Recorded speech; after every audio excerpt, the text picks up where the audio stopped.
नमस्कार शेतकरी बांधवांनो, आपलं मनापासून स्वागत आहे आपल्या चॅनलवर। आजची बातमी अत्यंत महत्त्वाची आणि आनंदाची आहे, कारण पीक विमा योजनेचा शेवटचा हप्ता आता लवकरच शेतकऱ्यांच्या खात्यात जमा होणार आहे। शेतकरी बांधवांनो, गेल्या काही महिन्यांपासून तुम्ही पीक विम्याची वाट पाहत होतात। आज येईल उद्या येईल असं सतत चालू होतं, पण आता सरकारने मोठा निर्णय घेतला आहे। कंपन्यांकडून सरकारला 2300 कोटी रुपयांचे परतावा मिळाला आहे आणि एकूण 7600 कोटी रुपयांचा विमा देखील मंजूर झालेला आहे। आतापर्यंत राज्य सरकारने सुमारे 6584 कोटी रुपये भरले आहेत आणि आता उर्वरित निधी शेतकऱ्यांना थेट डीबीटीद्वारे खात्यात जमा होणार आहे। म्हणजेच तुमच्या बँक खाते पैसे थेट येणार आहेत। आता सर्वात महत्त्वाची बातमी, आजपासून पीक विमा वाटपाला सुरुवात झाली आहे। सुमारे 32 लाख शेतकऱ्यांना लाभ मिळणार आहे। काही शेतकऱ्यांना 15,000 रुपये, 30,000 रुपये, तर काही शेतकऱ्यांना 35,000 ते 50,000 रुपयापर्यंत रक्कम मिळणार आहे। पण थांबा, सरकारने एक महत्त्वाची अट ठेवली आहे। ई-केवायसी करणे अनिवार्य आहे। जर तुम्ही ई-केवायसी पूर्ण केलेली नसेल तर तुम्हाला पीक विमा मिळणार नाही।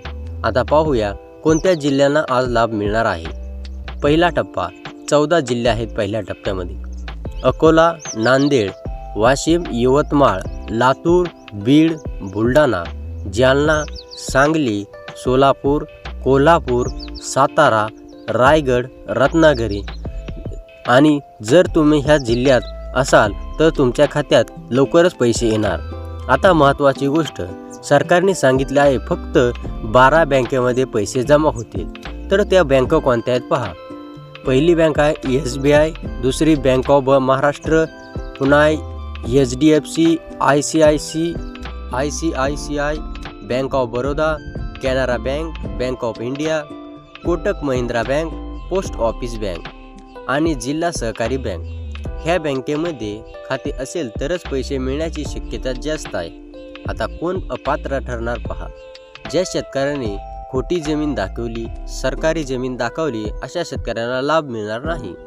शेतकरी बांधवांनो, 2022 ते 2025 दरम्यान ज्या पिकांचा नुकसान झालेलं आहे त्या सर्व पिकांसाठी मंजुरी झालेला आहे विमा। तर ती पिकं कोणती पहा। सोयाबीन, कापूस, तूर, ज्वारी, बाजरी, कांदा अशा 35 पिकांचा समावेश आहे।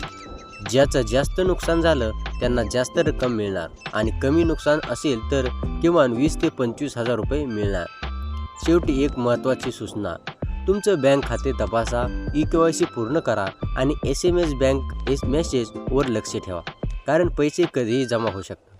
शेतकरी बांधवांनो, ही माहिती तुम्हाला उपयोगी वाटली असेल तर व्हिडिओला लाईक करा, चॅनलला सबस्क्राईब करा आणि बेल आयकॉनला दाबा। अशाच महत्त्वाच्या अपडेट्ससाठी आपल्या चॅनलसोबत राहा। धन्यवाद।